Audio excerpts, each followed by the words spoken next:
የተወደዳችሁ የያሮስ ሁለት ቤተሰቦቻችን ኦርቶዶክሳውያን እንዴት አላችሁ? እንዴት ቆያችሁ? እንዴት ሰነበታችሁ? ሰላም እግዚአብሔር ባላችሁበት ቦታ ሁሉ ይብዛ። ያሮስ ሁለት ተጀምሯል። ዛሬ በያሮስ ሁለት የምንመለከተው አንድ ጉዳይ አለ። ያው ስርዓተ ቤተክርስቲያንን የተጣረሰ ስህተት የሆነ ነገር መመልከት ጀምረናል። በአውደ ምሕረቱ ኮሜዲያኖች፣ አርቲስቶች ሰዎች እንደፈለጉ የሆኑ ያየን እንገኛለን። በእርግጥ አርቲስቶቹ ስራቸው ነው ወይ ደግሞ መንፈሳዊ ቅናት ይዟቸው ለቤተ ክርስቲያን ቀርበው ሊሆን ይችላል። ቤተ ክርስቲያን ግን ቤተ ክርስቲያን ናት። የራሷ የሆነ ቀለም፣ የራሷ የሆነ ክብር፣ የራሷ የሆነ ከዓለማዊ ስራዎች የተለየችበት መንገዶች አሏት። አሁን ግን ለሚገኘው ገንዘብ፣ ለሚመጣው ዝና፣ ለሚደረገው ነገር በማለት አላግባብ የሆኑ ነገሮችን እያየን ይመስለኛል እየተመለከትን እንገኛልና አንድ ቪዲዮ አጋራላችሁና የምመለስ ይሆናል። እነ ፍልፍሉ እነ ኮሜዲያን ማለት ነው። ኮሜዲያን ፍልፍሉን ጨምሮ ሌሎቹ አንድ ላይ ሆነው ሲቀልዱ ነበረ። እነሱ አሁንም ጥፋት የለባቸውም፣ ሙሉ በሙሉ ጥፋት የለባቸውም። አዘጋጁ አሳታሪዎች ግን ጥፋት አለባቸው። ከቪዲዮ በኋላ በደንብ እንድንግባባ አይተን ብንመለስ የተሻለ ነው የሚሆነው። ሁላችሁም የተሰማችሁን ሀሳብ ግለጡልን። ወይ አንተ እንዴት ነህ? እንዴ አንተ ተስማምቶ የለ እንዴ? ይሄ አሜሪካ የሰው ገራዥ ማለት እኮ ነው። ተስማምቷል። እንግዲህ አሁን የአሜሪካን ሀገር ደርሼ ያው ስንት ጊዜ ሆነኝ ከሄድኩ ወደ 10 ዓመት ሆነኝ አይደል? ከ10 ዓመት በኋላ ነው እንግዲህ የመጣሁት። ብዙ ነገር ተቀይሯል። በጣም ይገርማል። አዎ ሁሉም ነገር ተለዋውጧል። እንደምታየው እያማረ ነው። ቆንጆ ነው። እንዴት ናችሁ? እናንተ እንዳላችሁ ናችሁ? አዎ ያው እኔው እዛው ፊት ለፊት ሰፈር ድንጋይ ላይ እንደምታየው ድንጋዩ ጎድጉዷል። ለዛ ቁጭ ብያለሁ። በጣም ይገርማል። እንደዛው ነህ? በቃ ያው እንደዛው ነው። በቃ ስራ ያስክ? አይ አልያዝኩም። እኔ ምን ነው ትምህርት ላይ ነህ? አዎ እዛው ትምህርት ላይ ነኝ። እስካሁን እየተማርኩ ነው። ምን ዩኒቨርሲቲ? ኧረ አይደለም። ስንተኛ ክፍል? 3 ኦደ ድሮኔ ወደ አሜሪካ ሲሄድም 3ኛ ነበርክ። አሁንም 3ኛ? አዎ አሁንም 3ኛ። ለምን? 3ኛ ክፍልን ቤተሰቦቼ ትምህርት ቤት አላልፍ ብዬ ሳስቸግር ለ3ኛ ክፍል ጉድፈቻ ሰጡኝ። እዛው አሳድጉት። ምን ማለት ነው? በቃ የ10ኛ ዓመት የ3ኛ ክፍል ተማሪ ነኝ። አዎ በጣም ይገርማል። አሁንም ያው እንግዲህ ከአሜሪካ መጥቻለሁ። አግብቼ ሊሄድ ነው። እሰይ እየመጣችሁ ሰዷቸው እና ያው የት ነበር? ብዙ ስቴቶች ነበርኩኝ። ሎስ አንጀለስ ነበርኩ። በላው እሱንም። አይ አንተ ከምግብ ጋር ነው። ካሊፎርኒያ ነበርኩኝ። በተለይ ብዙ ጊዜ ዲሲ ነበርኩኝ። በስማም ዲሲ ትልቅ ነች። ኦ ኢትስ ቢግ ሲቲ ትልቅ ናት። ከበሻሌ ይበልጣል እንደው እና እዛ ነበርኩኝ። ለማንኛውም አሁን አግብቼ ሊሄድ ነው። ሰርጉ በቅርቡ ይደገሳል። እናቴም አሁን ቤተክርስቲያን ነች ያለችው፣ ትመጣለች። አንዳንድ ነገር ይዤላችሁ ልምጣ፣ ጠብቁኝ። እሺ መኪና እያየ የአዲስ አበባ መኪና ቴክስት ሆኗል እየጠለፈ ሰውን። አንተ እንደዛ ቀጫጫ አሁን ምንድነው ነው መልእክቱ? እሺ ምንድነው? አሁን አየን ምን አድርጉ ነው? አርቲስቶቹ ስለመጡ ገንዘብ እንዲገባ ነው? አርቲስቶቹ ስለመጡ ምዕመናን እንዲጎርፉ ነው? በእርግጠኝነት ማለት ነው ባነር ላይ እና ኮሜዲያን ፍልፍሉ ይመጣሉ ታላቅ መንፈሳዊ ጉባኤ ምናምን ብለው እንደሚለጥፉ ጥርጥር የለኝም። ትልቅ ባነር አሰርተው ታላቅ መንፈሳዊ ጉባኤ ወይ ነገር ይሉና በእለቱ ደግሞ ሌላው እንደው እግረ መንገድ ማንሳቴ ካልቀረ ወይ በረፊት እናወራዋል። ባነር ላይ የሚደረደሩ አባቶች ብዛት እኔ ግርም ይለኛል። ያ ሁሉ መምህራን፣ ያ ሁሉ ዘማሪያን፣ ያ ሁሉ ሰባኪያን፣ ያ ሁሉ አሳዳሪዎች ለአንድ ጉባኤ ይመጣል። ለ2 ቀን ለ3 ቀን ጉባኤ ማለት 10 ደቂቃ ሰጥቷቸው እንኳን አይበቃም። ከዛ ውስጥ ደግሞ የሚቀረው እንዳለ በሌላ ክፍል እንደውም ይሄን እናያለን። ግን እስቲ ወደዚህኛው ጉዳይ እንምጣ። ቤተ ክርስቲያን ነው ቀልዱ። ምዕመናን አስቋል። እዚያ ያሉትን ዲያቆናት አስቋል። ቀሳውስትን አስቋል። አስተዳዳሪዎችን አስቋል። ታቦተ ሕጉን የያዘውንም ካህን አስቋል። ታቦተ ሕጉን የያዙት ካህን መጸለይ ነው ያለባቸው ወይንስ መሳቅ መቀለር ነው ያለባቸው? እዛ ያለው ዲያቆን ስለ ሀገር ሰላም መጸለይ ነው። ታቦተ ሕግ እኮ የሚወጣ እኮ ስለ ሀገር ሰላም እንዲጸለይ ነው። እግዚአብሔርን እያሰብን በዛ ውስጥ እንድናልፍ ነው እንጂ ስቀን ተደስተን ገንዘብ እንድናካብትበት ምዕመናኑን በታቦተ ሕግ ስም እንድናመጣበት ለንግድ አይደለም ታቦት የሚወጣው። አሁን እንደዛ የሆነ ነው። ገቢ ማሰባሰቢያ ሆኗል። ታቦተ ሕግ የሚጠራ ምእመን ከገንዘብ አንጻር ነው። ምእመናኑ ያንጻል፣ ይለውጣል፣ ይመልሳል ሳይሆን እከሌም ቢያመጣ ገንዘብ አገኝበታለሁ ብለን ፐርፐዝሊ ነው የሚሰራው። በጣም በጣም በጣም ያዘንኩበት ቪዲዮ ስለሆነ ነው።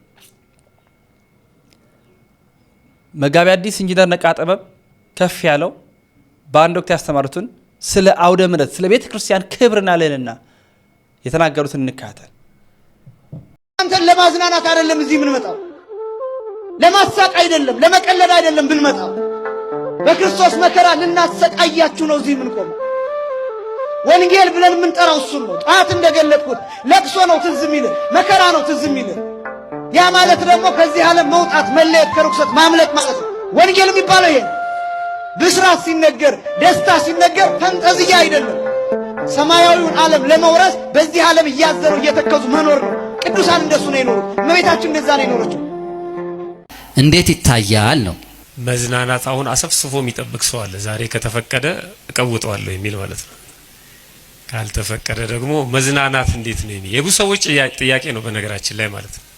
መዝናናት በመንፈሳዊ ሕይወት አለ ወይም የለም የሚለውን ከመመለሴ በፊት በነገራችን ላይ መዝናናት ወይም ዘና ማለት መነሻ የግዕዝ ግስ የለውም። በጣም የሚገርም ነው። አማርኛውን ወስዶ ነው የሚያበራራው። የአማርኛ መዝገበ ቃላት ላይ ነው ያገኘሁት። ግዕዝ ላይ የለም። ለምሳሌ ቅዳሴ የሚለውን ቃል ስንወስድ ቀደሰ የሚለው ቃል መነሻው ነው እንላለን አይደለም። መዝናናት ከግዕዝ ግስ የተወሰደ አይደለም። አማርኛው ላይ በሁለት አውድ ያስቀምጠዋል። የመጀመሪያው ዘና ወይም ዘነ ማለት ይልና ቀበጠ፣ ደራ፣ በፍትወት ሳተ ይላል። ሁለተኛው ላይ ደግሞ ዘና ወይም ዝህነ ይለውና የአማርኛ መዝገበ ቃላት አረፈ፣ ረጋ ወይም ረጋ አለ፣ ጸጥ አለ፣ አሳብን ተወ ብሎ ደግሞ ይፈተዋል። ከዚህ አንጻር መዝናናት በሁለቱም ሲቀመጥ ማለት ነው። አንደኛው መቅበጥ፣ መድራት፣ በፍትወት መሳት የሚለውን ያመጣል። ሁለተኛው ማረፍ፣ ረጋ ማለት፣ ጸጥ ማለት፣ ማሰብ፣ መጨነቅን መተው ብሎ ያመጣዋል። እየተረዳችሁ ነው አይደል? ስለዚህ አሁን በመንፈሳዊ አለ የለም አንደኛው የሆነ ጥግ ያስቀምጥልናል ማለት ነው። ህልምና ምናምን እንደፈችው ነው ይባላል እና ሰዎች ምንድነው የሚያዝናናችሁ ሲባል እኔ የሚያዝናናኝ ሌላ ሰው ሊያዝናናው ላይችል ይችላል። ውበት እንደየመልኩ እንደየአይኑ ወይም የእያንዳንዱ ውበት አይኑ ውስጥ ነው እንደሚባለው ማለት ነው። አንዳንዱ ስራው ያዝናናዋል። ስሰራ ነው ምዝናናው የሚል ሰው አለ አይደለም። ለምሳሌ ሽንኩርት ሲልጥ ሲከትፍ ወጥ ሲሰራ ሚዝናና ሰው አለ፣ ዘና የሚል ማለት ነው። ስራው የሚያስጨንቀው ሰው ደግሞ አለ። ሳጠና ወይም ስማር ነው ምዝናናው የሚል ሰው አለ። መዝሙር ስሰማ ነው ምዝናናው የሚል ሰው አለ። የተለያየ ነው። ጉዞ ወይም ስፖርት የሚያዝናናው ሰው ሊኖር ይችላል። መዝናናትን የሚያጠለሹ ነገሮች አሉ። አሁን ዘና ማለት ሐሳብን መተው እና ሰውነትን ፈታ ማድረግ በመንፈሳዊ ህይወቱም አለ። ለምሳሌ አሁን እናንተ ቁጭ ብላችሁ እየተማራችሁ ነው አይደለም? ተጨንቃችሁ ነው ተዝናንታችሁ ነው የምትማሩት? ቃሉ ይከብዳል፣ ግን ምን ሆናችሁ የምትማሩት? አሁን መሬት ቁጭ ብላችሁ አይደለም፣ እግራችሁን አጣጥፋችሁ አይደለም፣ ቆማችሁ አይደለም አይደለም፣ የሆነ ግድግዳ ተደግፋችሁ አይደለም፣ ተጨንቃችሁ አይደለም። እሱ ማለት ነው። ግን መዝናናት የሚለውን ቃል አሁን ብልሹ እንዲሆን በዚህ በዓለም ላይ ቀደም ዶክተር እንደነገሩን ይሄ ዓለም ይዞብን የመጣው ብዙ ነገር ስላለ ማለት ነው። ብልሹ እንዲሆን ያደረጋችሁ ያጠለሸው መዝናናትን ምንድነው ስንል ከሶስቱ አርዕስተ ኃጣውእ ይነሱና ሊቃውንቱ መነሻውን ማለት ነው እነዚህ ስስት፣ ፍቅረ ነዋይና ትዕቢት የምንላቸው ከዚህ ይነሱና በተለይ አራት መዝናናትን የሚያጠለሹ ሐሳቦች አሉ ይላሉ። የመጀመሪያው ዝሙት ነው። ሁለተኛው ሆዳምነት ነው። ሶስተኛው ስንፍና ነው። አራተኛው ከንቱነት ነው።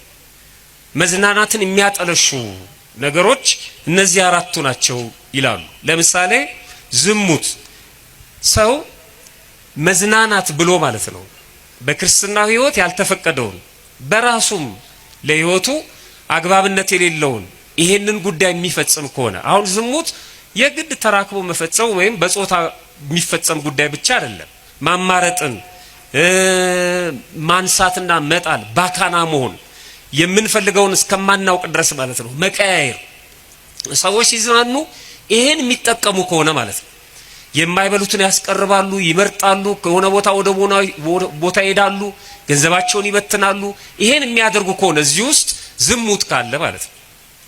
መዝናናትን የሚያጠለሹ ከተባሉ ጉዳዮች አንዱ ይሄ ነው ይላል። ሁለተኛ ሆዳምነት ነው። መዝናናት ውስጥ ሆዳምነት ካለ ብዙ መብላት፣ አማርጦ መብላት፣ በቃኝ አለ ማለት።